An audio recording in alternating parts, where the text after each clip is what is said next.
Do you have this as visual? Okay, bear with me for just a second. There we go. All right.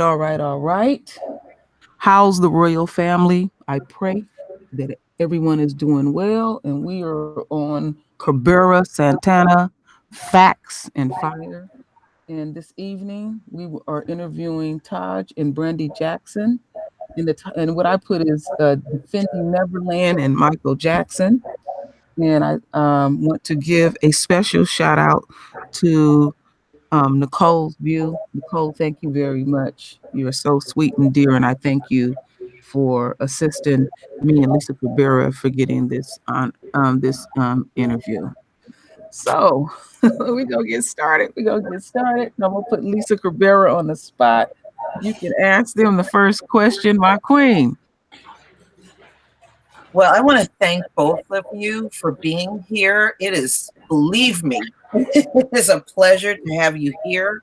Wow. And I just want to know, how is the family doing at this time? The family, you know, when things first started happening, and we found out about it just like everyone else found out about it. Literally a press release when, you know, from Sundance about this documentary, and it blindsided us, you know, and knowing who our uncle was and knowing his heart, it was the most frustrating thing, because it's like there's a narrative being spun one way, and you're like, that's not our uncle. He would never do that. And it was more frustration at that point. But now things are starting, you know, the lies are starting to get exposed. The holes are getting bigger. Right. So we're feeling a lot better now, you know, in that way, because people are actually starting to report about it now. And do their research. Yeah, we've been screaming at the top of our lungs trying to get people to, you know, listen. And we're very thankful to certain people that have already given us a platform. But we're feeling a little better now as a family than we were back a couple of weeks ago, just because it was frustration. Oh, yeah. I certainly understand that. Yeah. Brandi, what were your first thoughts when you heard about what Oprah was doing? You know, I was really disappointed and disgusted, but I more so disappointed. Just from a journalism standpoint, I was expecting her to, if she felt the need to give them a platform, I was expecting her to at least give our side a platform as well. Mm-hmm. Do her due diligence, do her research, give both sides a fair chance. She, of all people, is aware of the things that my uncle has been subjected to. And I felt that she kind of just didn't give any type of credibility to that. And by her endorsing that film, it just shed a very negative light on my uncle. Yeah. So for that reason, I was very disappointed. Somebody in her position should be doing better than she did. Absolutely. Yeah, I do agree with you, Brandi. I've often said I hold people to a higher standard based on their profession. And she has been slandered through the media. So how I look at it is she made an executive decision and said that your family is essentially disposable. So like, okay, you want to go that low. But the question that I wanted to ask that was on my frontal lobe is I want to talk about how when your grandfather was living in these situations would come up, how would Papa Joe approach these things? He was a lot different than us in that way. And I always joke in terms of when I'm doing these interviews, I have a lot of Joe in me now, you know, because I was always more soft spoken, right. You know, but my grandpa he had so much pride in what his family had accomplished, you know, and the barriers that were broken down, and just that pride, but also that fight that comes from him in that way, you know. I think with my grandma, it's more of the love, the turn your other cheek, but also that loyalty comes from her in terms of just being, you know, you can count on grandma, right. Always there.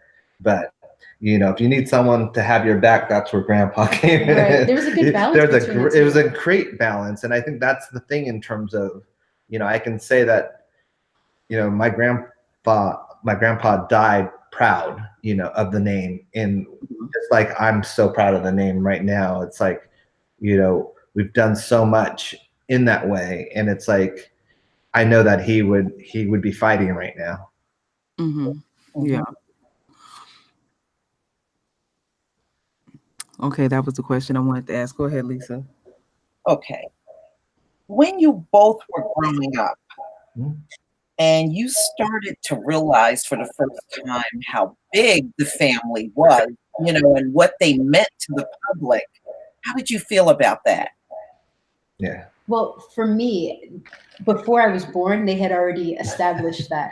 So it was something that I already understood growing up. It was something that I had to realize at some point.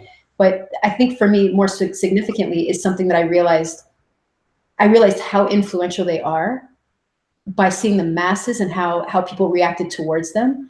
And it was just a beautiful thing. And for that reason, I take heed to everything that they teach me. I know that they come from a very genuine place, and everything that they do is very kind-hearted. So when you grow up around people like that, you really just try to do the best that you can to stay in the same light as them. And I think that that's, for me, the significance of what they've done in their life. Yeah. I grew up in it as well. I'm a lot older than Brandi, so and I was the first, I guess, Jackson baby in terms of for the Jackson 5, and I don't know. For me, it was always in watching them. I know I was one of those babies that was taken to concerts and taken, to when they would do the variety shows. I was backstage and stuff like that. So I started realizing, just in terms of I hate to say it, like the Saturday morning cartoons and stuff like that, is when the reruns of those is when it started hitting me, and like, oh, there's my dad or there's my uncles on, as cartoon form, or those kind of things. Trust and believe, we lived for them cartoons. Oh yeah. Don't get me started on the cartoons. Those things are like everything to me. But it's like, that's the thing. Or just in terms of like, even I guess later on with the cereal boxes and stuff like that, that's when you start realizing things aren't the same that other people deal with. But I mean, it's been such a surreal experience, and such a, I guess you feel so lucky in a way. Right. But at the same time, you also know that you have a platform to help others and to do good. It's not like something like, I think that there's a lot of people that have certain platforms now that it's all about them and how much money can they make only, as opposed to helping other people out. Right. Yeah. The question that I wanted, I want to, somebody had put something out today on my channel that I knew that was not true, that I had been doing for years, and y'all could clean it up. Somebody tried to make it like the majority of the people, or no, children that went to Neverland was just white kids, and I seen with my own eyes that is not the case. Would y'all clean that up, please? Yeah, I mean, I could tell you for sure that was not the case, especially when my uncle would bus, kids from inner cities there all the time, and we would be there, like there'd be about 300 kids there at certain times, from the Boys and Girls Club to certain other things, in terms of he made sure that happened. He was that was important to him as well in that way. And so we always, it's not practice what you preach. We learn by example, right. I would say, in that way. And so I think that's been the misconception, is everyone wants to paint it like, oh, Michael, leaned this way in terms of he didn't care about his race or whatever, which is the biggest misconception that, the public has been fed by the media, right. I would say. I mean, especially knowing him, we know that that's the complete opposite. Thank you for that. Okay, Lisa, I'll pass it on to you. I think one of the toughest things for your family would be turning on mainstream media and hearing lies, and then at that moment you can't counteract the lie, but it's going out worldwide. And I can understand the frustration that you're feeling. if you had an opportunity, let's say you heard one of those lies right now, how would you counteract that in the media? Well, I think the problem with the media is that, you know, negativity sells when it comes to our family Right. in that way. I mean, this is not the first, this is deja vu for us, because in 2005, you could turn on the channel and hear the court case, you know, and it was exactly the opposite of what was happening in the court is what you heard. And that's why I think there's that disconnect from what the public thinks happened in the courtroom with what the transcripts and the people that the jury actually heard in there. And you're saying this from firsthand because you Yeah, were there. I lived at Neverland at the time of the court case in 2005. So I would turn on the TV and watch the channels and hear about the testimony and be like, wait a minute, you know. And then Tom Mesereau would come back with my uncle, and I would ask him how it went, and he would tell me a completely different story. And Wow. in my brain, I'm thinking, okay, someone's lying here. And I hope it's the media, because, you know, otherwise Tom Mesereau is a little too, you know, sure of himself.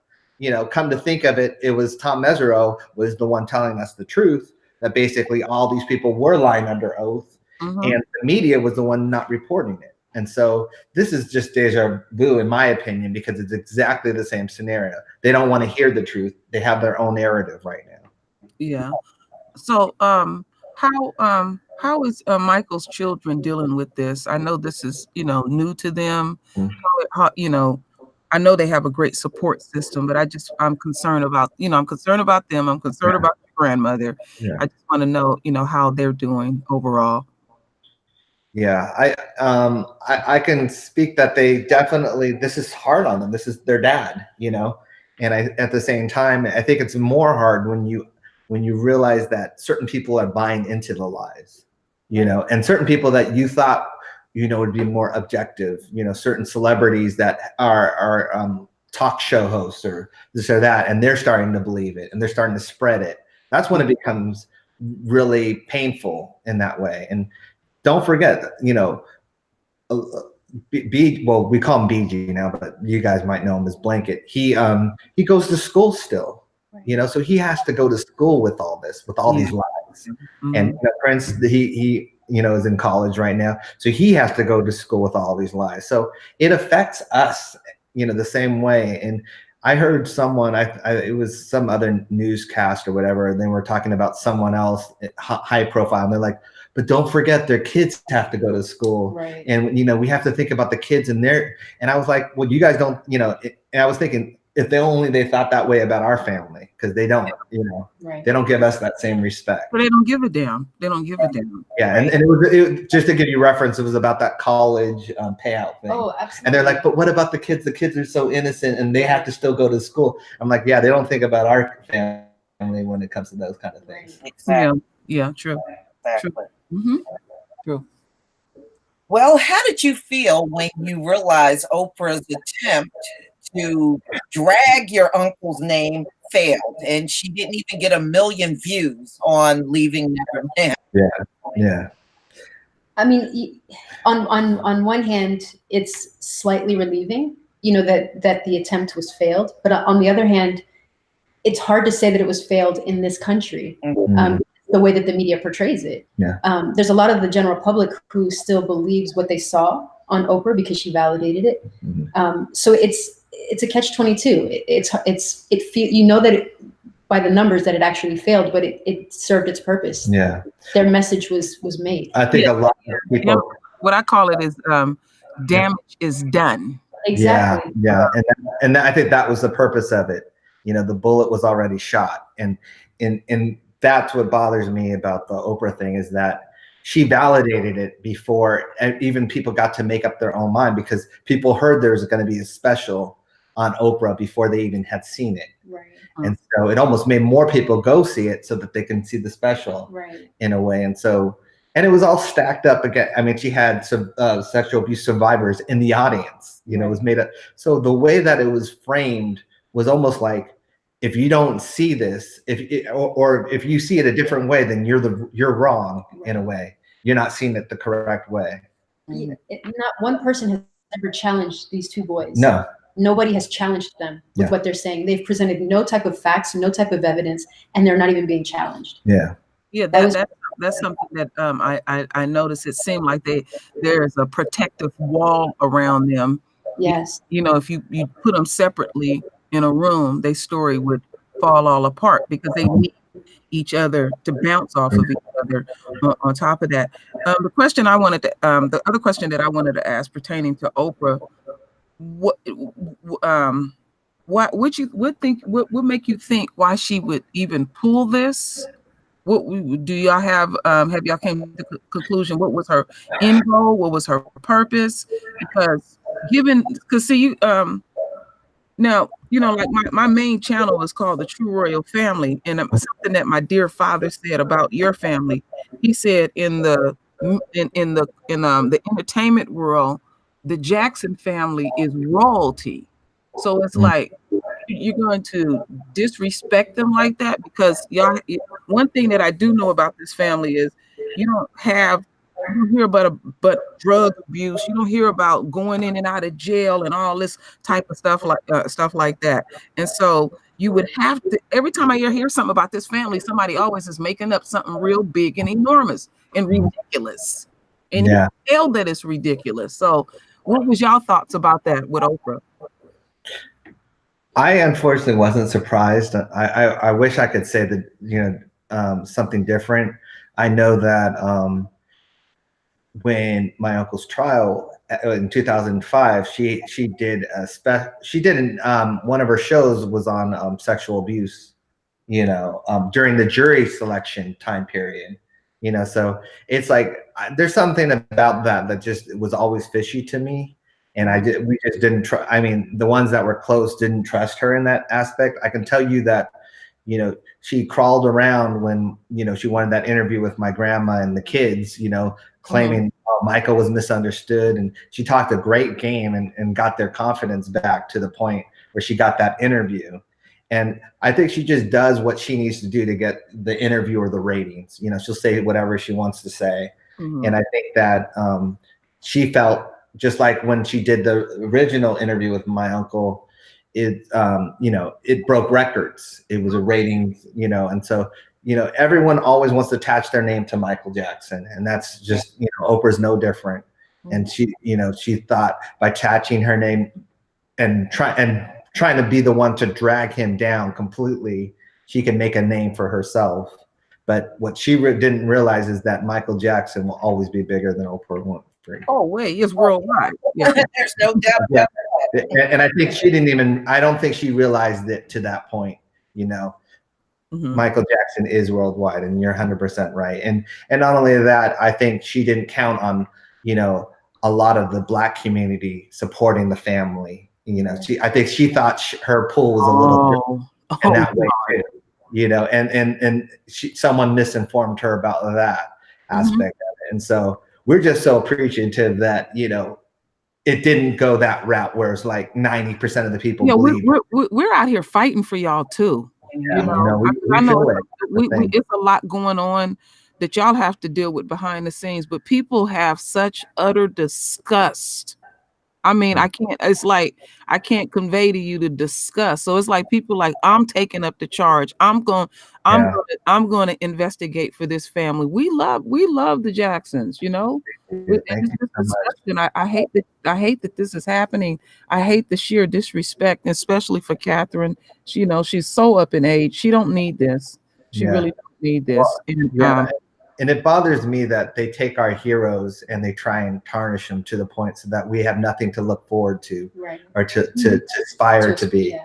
And that's a thing. And this is done on purpose in this way, because the one thing they do not want is us growing up wanting to be something big in that aspect. And then the other component I wanted to add too as well, y'all are also taking the pressure off of your dads, off of your uncles. They you know, they're out touring, but they up in age too. They don't need to be bothered with this. Right. No, they don't. And it's our generation too. I would say too. We grew up in this generation, you know, in terms of the age group, in terms of being around Neverland a lot and stuff like that. That's our age group. So we feel comfortable talking about it. you know, in that way. And especially with social media, I think we're more comfortable in it. Yeah. Like, we have this direct attachment. We know the people involved. We know the people we involved. Know the accusers. Yeah. So which makes it even Yes. You know, I have to agree. A lot of it is jealousy. I mean, Michael was bigger than life. And he was someone that remained such a big force in the world from childhood to adulthood. And like I was saying to you earlier, Taj, there is no talent on this planet that even matches him. It is almost like we are so blessed to just have that one. And no matter what Oprah does, it will never diminish his legacy. It's so huge around the world. It just can't. It can't be diminished. No, just the sheer energy of it. You know, the energy around. This is global. This is global, and it's spiritual too as well. Because yeah. Go ahead. Yeah, y'all go ahead. Say what y'all have to say. Excuse me. I was just gonna say the talent that you refer to and how amazing his talent was is only matched by how amazing he was as a humanitarian, as a person in general. They're right at the same level. So what people see on stage is equally as amazing as he was as a person. And that's something that he's not getting credit for today by the media. The public is aware of this, but the media is not talking about it. Right. And I mean, I think it's just like, as you said, I don't think we're ever going to see another Michael Jackson in that, with that talent. And I mean, he had grown men fainting over him, you know, straight men, older men fainting, you know, from different nationalities, different cultures. It's like, that's a power and a positive power, I would say, that many people didn't yield. And I think it scared a lot of people as well. Well, Todd, I had a question to ask you. Because I'm always digging and doing research. I think that you have a GoFund here. To do a documentary. And I'm definitely going to put that link out because we want to support you. I'm excited about this. Would you talk more about this documentary? Yeah, sure. I haven't been promoting it that much because it's been hard, because being on TV and stuff like that, the minute you start talking about another thing, they start, oh, that's why he's on TV, you know. And my main focus has always been on fighting for my uncle and fighting for the truth. But now that it's been around in terms of that, it's either going to be a documentary or a movie, but it's basically going to be about all the lies the media have told over the years on my uncle, and setting the record straight is really what I want to do, because 100 years from now, 200 years from now, what we read or what we see is what's going to be Michael Jackson in that way. And so I want to clear all the air, clear the rumors, clear the lies, and hit them with the facts, just like we're doing with this Leaving Neverland. Do that with the 93, 94 thing and the 2005 trial, because they were never reported the correct way in the media. So it's time to set the record straight. That's right. Yeah, I fully support that. Thank you. You already got people in here saying they're going to donate anyway. Oh, thank you. Yeah, thank you. I mean, you know, if you can't donate, spread the word. It's just as, you know, and that's the thing. And when I say spread the word, I don't mean spread the word about the donation or the GoFundMe. I mean, spread the word about the truth about my uncle, because that's the most important thing to me. Yeah. Yes, definitely. Yes. Well, if you could say one thing to Oprah right now, what would you say to her?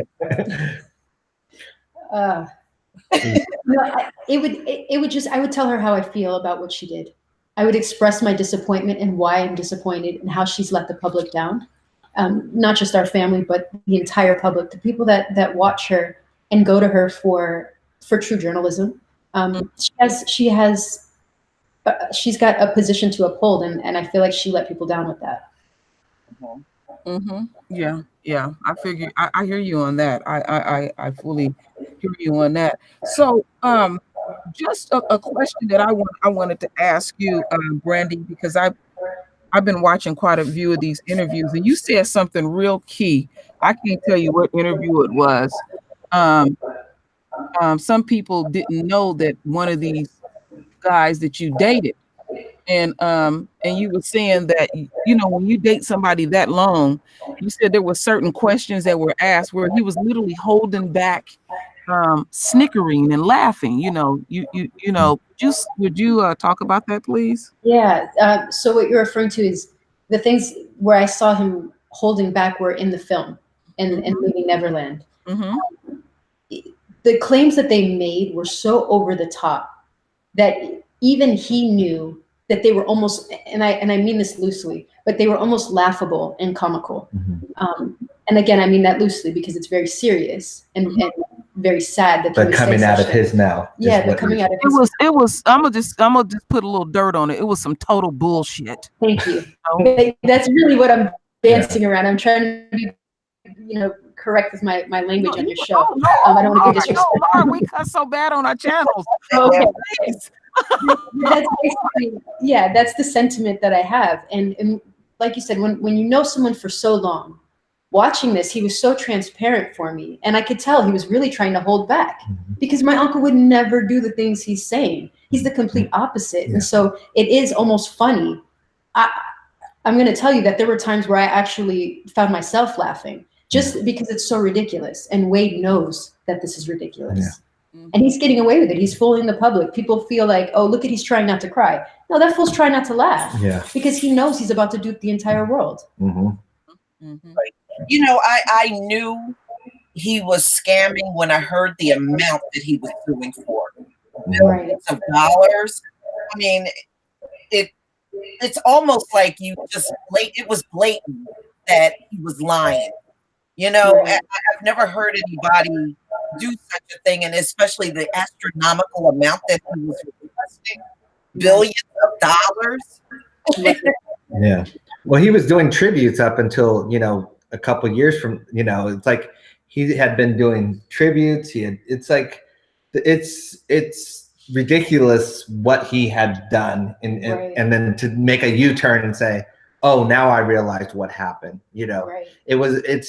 I think the public is giving him so many passes in terms of his story, the inconsistency of it, and they're holding him with kid gloves basically, but he's just telling lie after lie, and that's a frustration for us, is that we've gone into the lion's den in terms of interviews and this and that with people that were kids. In their heart of hearts felt our uncle was a monster, and we still do the interviews, and it's like they're being very gently, like, oh, you can't ask them that, or you can't ask them that. No, please. I know, and it's ridiculous in that way, because I think the allegations are so serious that you need to question them. They need to be factual, and there's no facts whatsoever in this.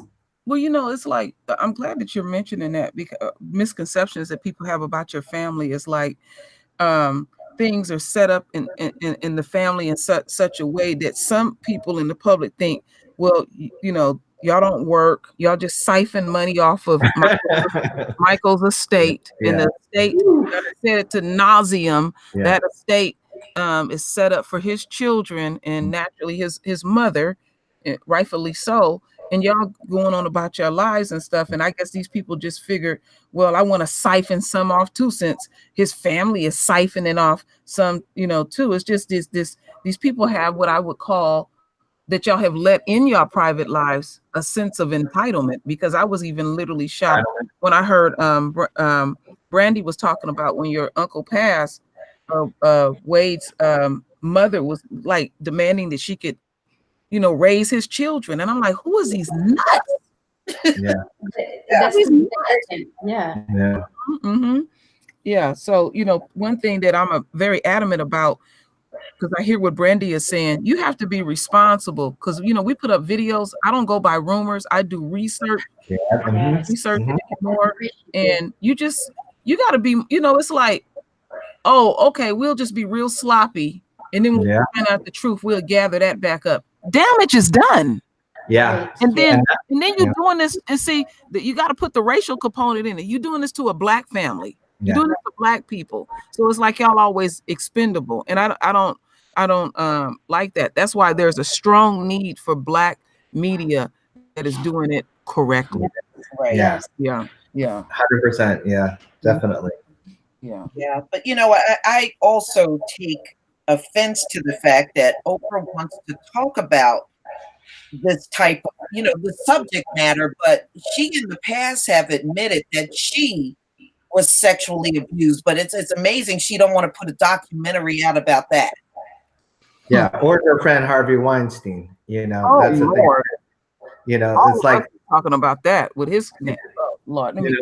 and that's what bothers me. Is she's so selective, and she picked Michael Jackson to make an example out of in that way when he's not here to A, defend himself, and B, there's no facts whatsoever in this documentary. Right. And she almost said, I don't care if there's any facts. This is, I think, I forgot who it was that said that it's bigger than Michael Jackson. It's if we can get people talking about it. Right. And I'm like, wait a minute. Michael Jackson has a family, Right. He's not expendable like that. It doesn't matter if you can talk about it or whatever. It's like there's still a family that this involves in that way. And that's what I think. He's become so larger than life that people think, oh, well, it's not really about him. It's about the whole topic. Right. And that's not what it's about. And you don't get to take an innocent man and make him an example of a guilty situation. Exactly. You don't get to do that. Retell the story. Right. Yeah. And that's what they're doing. Mm-hmm. You know what? A question I wanted to ask: was your family aware that the FBI was investigating your family? Period? No, no one was aware. There would be times when I would talk. We kind of would be kind of suspicious that the phones were tapped because we'd hear clicks and stuff like that. Wow. So there were times. No, seriously, and so there were times when that would happen, but we were not aware until afterwards that there was an actual, X amount of years investigation, hidden investigation. But we would hear clicks every once in a while and be like, is this phone tapped? I can remember being at my dad's house when I was young and saying, Dad, something's wrong with the phone. He's like, no, the phones are tapped. Like, there's nothing wrong with yeah, that's a thing. It's just a matter of the fact. Yeah, that's a thing. And so we grew up in that environment, but you still forget it. You still like, because in our we're an open book. There really wasn't anything that we'd be doing anyway in that way. And I say that the same thing with my uncle. It's like, for all the years of secret investigation, they found nothing. Right. You can't even do that you can pick someone off the street right now, a stranger, and they're going to find something on them. Yeah, and how long that they investigated him. So how do y'all feel about that? I mean, I feel that I'm not saying the FBI. I'm saying I know Tom Sneddon was after him for decades, basically. The DA of Santa Barbara. It was his personal mission to bring down Michael Jackson, and so I think a lot of that was on him trying to find something to pin Michael Jackson to, and so. I think if he would have found something from taxes to this or that, he would have used that to get him. And that's the thing. And he couldn't find anything. And being that he had this agenda, I'm so thankful that the FBI did do their investigation. And was fair. Yeah, it was fair. I'm thankful that they did, because otherwise we would have nothing to go on today to prove. Yeah. And with WikiLeaks being able to release these documents, we're able to show, look, the due diligence was there. It was done. There's nothing to be told. And the FBI is the best of the best. Yeah. That's the thing. It's like they are known to be efficient. They're known to be the best of the best. And so, and they're not on our side. I'll tell you that. Yeah. So, well, they sure dancing around that, Right. Any chance, I just suggest any chance your family throw it right back up in their face. You know, you were invested because they it's not like they gonna try to protect a Black man. We ain't gonna even talk about who your family is. They not gonna cover up for no Black man. No. Use any logic, Right. No, 100%. And talking about 2005, how the trial happened in terms of where it happened. Santa Barbara or San Ynez, it's such a conservative white town in that way that the jury selection was, I think there was one minority in the whole jury, you know, and it was mainly made up of women. So my uncle fought that court system with all the odds against him, basically, you know, and won because he was telling the truth and the truth was on his side. And that's the thing that people forget as well. They think, oh, well, he got away because he had money. No, that's the one town that they would have cared less about. Right. They would have been like, no, we're gonna get you. And that's the thing, is that people forget that people have written their own narrative now of what he got away with or whatever, in terms of even with the 2005, you know, what a lot of people don't even know is the kid.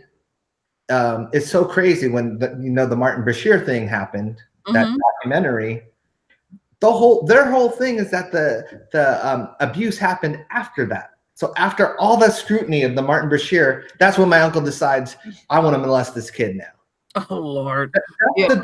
That's the date that they give it, you know? And it's like, it's so ridiculous. And also, don't forget that they were held hostage at Neverland. Right. That was another charge then. Oh, so Lord. Yeah.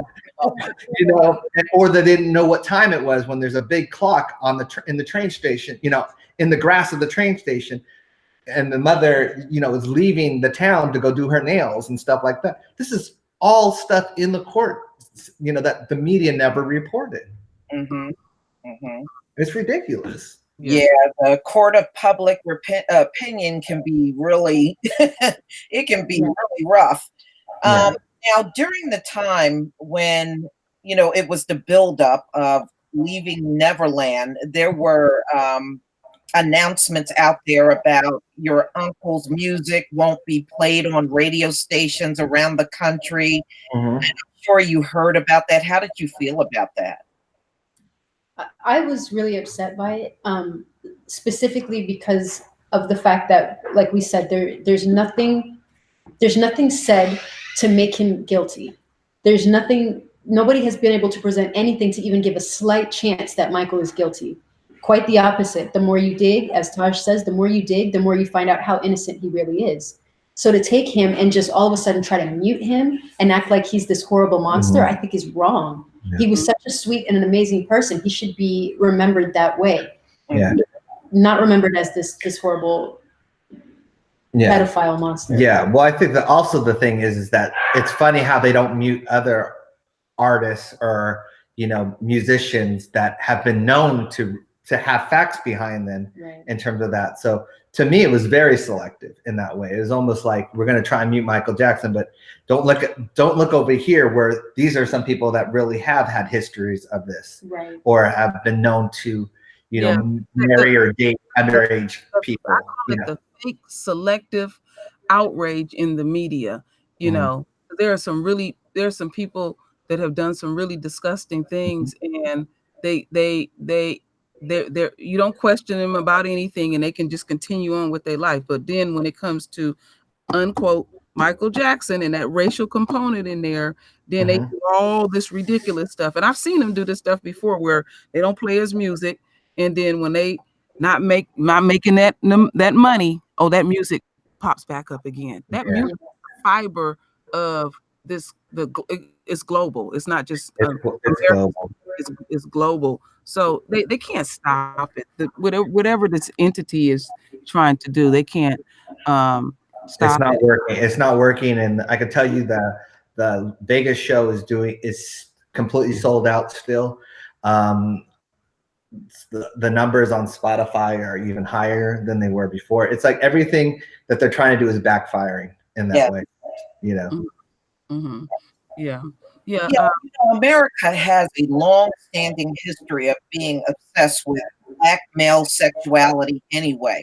And we have seen Bill Cosby get dragged. We've seen R. Kelly. And it seems like if you went according to the media in this country, you would think that men of other races don't do these things, just Black. Just Black men. That's right. Yeah, and that's the thing. And that's what they want you to think in that way. Is we've become the poster child of all that stuff in that way, and they glance over the other stuff, and that's what especially Hollywood has been very guilty of that.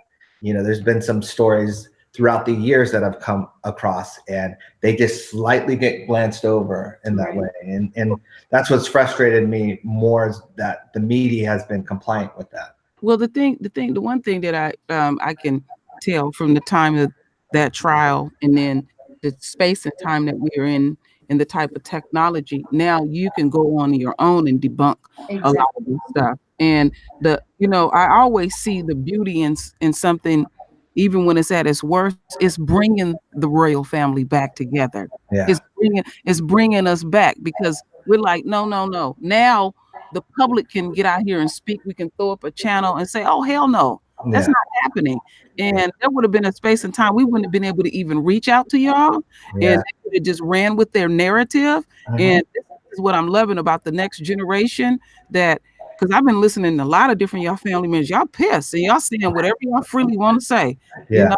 I mean, I'm down with Ziggy. I'm down with Ziggy. Yes. Yeah. You don't put no cut on it and stuff.